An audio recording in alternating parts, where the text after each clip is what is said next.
はい、どうもちゃん。カネコでございます。ということで、本日の食材がこちら。よっ。ボラの卵とボラの白子ってことでね。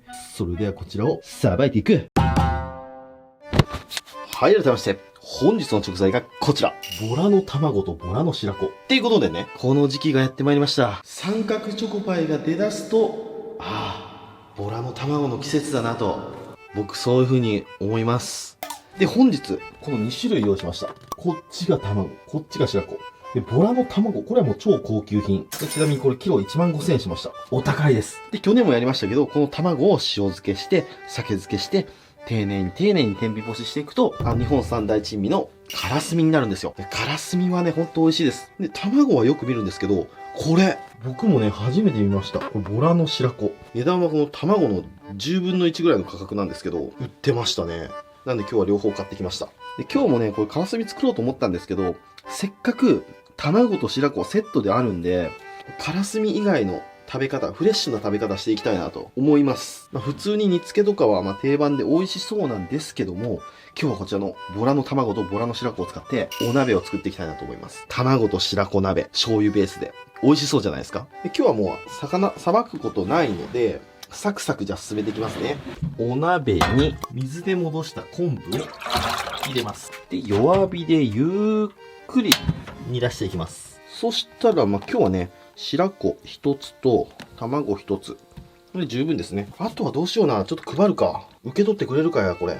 夜にご近所さんに、ボラの卵と白子です。都会でやったら通報されると思うわ。で、このボラの卵って実は生で食べてもすごく美味しいらしいですよ。なんでボラの卵がカラスミに使われるかというと、いろいろ理由はあると思うんですけど、僕が聞いた話によると、卵の中に、油分が入ってるみたいなんですよ。それがまず味わいになって美味しいのと、で、粒が細かい。粒が細かいってことはもう非常に口当たり滑らかなカラスミが仕上がる。カラスミっていろんな卵にできるんですよ。スズキでもできるし、ボラでもできる。タラでもできます。一回油底むつでカラスミ作ってみたいな。身が全身油まみれの魚がいるんですけど、そいつの卵もカラスミには最高らしいので。でもね、油底むつって自分で釣らないと入手できないんですよ。あれ販売禁止なんで、いつか企画にしますからね。待っとってください。というわけで、じゃあまずこれを一口大にカットしていこうかな。さすがにこのままボンと入れてもね、食べにくいと思いますんで。はい、では切っていきます。うわ、なんかあれみたいですね。フグの白子に似てます。で、匂いはね、全く臭くない。ボラの白子っていうもんだから、匂いそうだけど、全然そんなことないです。めっちゃうまそうなんですけど、これ。俺これフグの白子って出されたらちょっとわからんかもしれん。この滑らかな感じとこの形。ほんとトラフグの白子に似とるな。これもしかしたらすげえうまい可能性あるぞ。次は卵。で、この卵の先端についてるこの身なんですけど、これは卵を取り出す上で、こうつけたまま取り出すんですよ。なんでかというと、ここをね、切っちゃうと、この切ったところから、この黄色い卵がちょっと出てきちゃうんですよね。でも今日はここ食べませんので、切れます。では切っていきますね。このぐらいの大きさでいいか。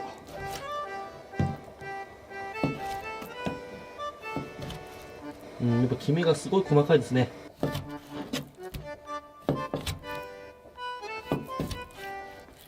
一口大に切っていきます。ザクザクザクザクと。よし、こんな感じ。はい、これで本日の魚介の仕込みが完成。楽。そんなこんな言ってるうちに昆布だしが引けてきてます。美味しそうな匂い漂ってきております。そしたら昆布を取り出します。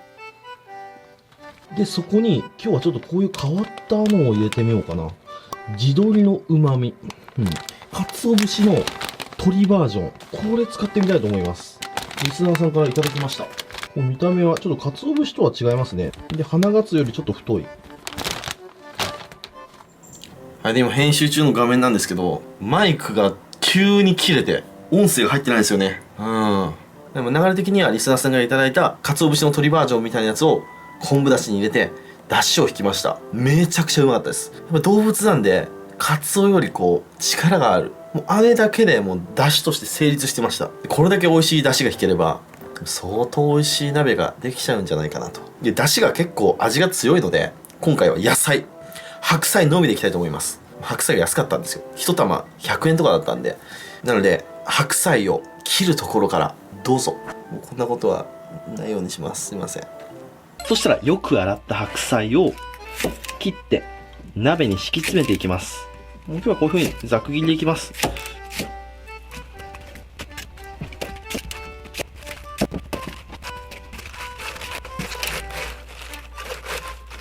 はい、白菜がてんこ盛りに入りました。そしたらここに先ほど敷いたお出汁を加えていきます。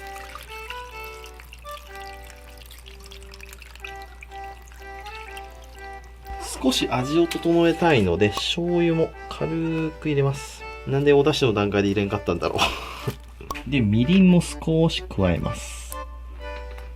できるだけ素材の味を楽しみたいので醤油みりんは控えめでいきます。やっぱり白菜と卵と白子だけじゃちょっと味気がないと思うんで、ホタテの旨味、マダラの切り身で、その上にこちら卵と白子ドカンと乗せていきますよ。すげえとんでもねえ鍋ができたなこれ。はい、そしたらこれを一煮立ちしたら完成。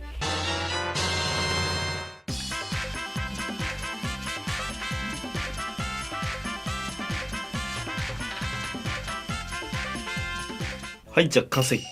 いただきます。よーし、じゃあ食べていこう。めっちゃいい匂いします。さてさて、もう今日の動画はここからが本番ですからね。もう実食がメインの動画。そしたらじゃあまずはこの卵と白子食べてみましょうか。もう本来ボラの卵なんてこんな贅沢な食べ方できないんでね。超激レアボラの白子。僕も食べたことありません。じゃあまずはボラの白子からいただきますね。いただきます。うまい。バッチバチにうまいんだけどこれ。これさ、ポン酢つけて食ったらさ、やっぱり見た目からしてもそうだったんですけど、トラフグの白子に非常に似てます。で、トラフグの白子より柔らかいですね。で、匂いはないんだけど、後味に若干の苦味があります。雑味というか。でもこれはね、酒につけるとか、なんか調理で多少はごまかせると思うんですけど、若干はありますね。いや、でも美味しいわ、これ。びっくりした。ボラの白子ですよ、皆さん。臭いと思うじゃないですか。全然臭くねえわ。処理もしっかりしてあったんでしょうね。血も全然回ってないですしね。次はこちら、ボラの卵。カラスミにしたらこの1ブロックだけで800円ぐらいすると思いますからね。よし、じゃあ、ここら辺をいただきます。うわ、美味しいわ。滑らかー。で、やっぱ油分があるのがわかりますね。ねっとりしてます。柔らかくてねっとりしてる。めっちゃ美味しいじゃん。これ甘辛く炊いたらめちゃめちゃうまいと思うよ。ポン酢につけて。ポン酢とはちょっと合わないですね。これ出汁だけだと、ちょっと味気がない感じ。で、ポン酢はちょっと合わない。これ甘辛く炊かなあかんわ。で、お次はスープ。白菜と白子と卵のスープ。いただきます。美味しい美味しい。優しい味。塩分控えめ。飲める。ごくごくいけちゃう。で、鶏のかつお節みたいなやつ。これ美味しいわ。いい出汁。そしたらこの白菜もいただきます。たくさん入ってますからね。一玉100円の白菜。すごく柔らかい白菜なんで美味しいと思います。しっかり火取ってます。ポン酢につけていただきます。うまい。久しく野菜取ってなかったから体が喜んでるよ。はい、ということで今日はこちらのボラの白子と卵のお鍋ときましたら、お飲み物こちらでやっていきたいと思います。せーの、じゃん。銀色のやつ。動画投稿始めて、よーけ銀色のやつって言ってきたな。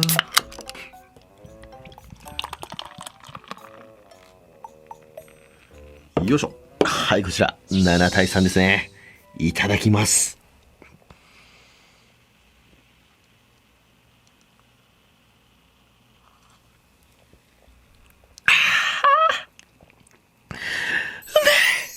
疲れが吹っ飛ぶ。少しゆっくり食べていくよ。ごちそうさまでした。ということで今日はボラの卵と白子を両方使ったお鍋作ってみましたけども、白子も卵もすごい美味しかったです。ただちょっとくどいわ。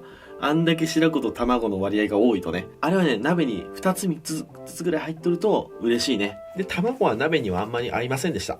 にしても1年って早いな本当に。来年も三角チョコパイの時期が来ましたら、カラスミ作ろうかな。というわけで今日ご視聴ありがとうございました。バイバイ。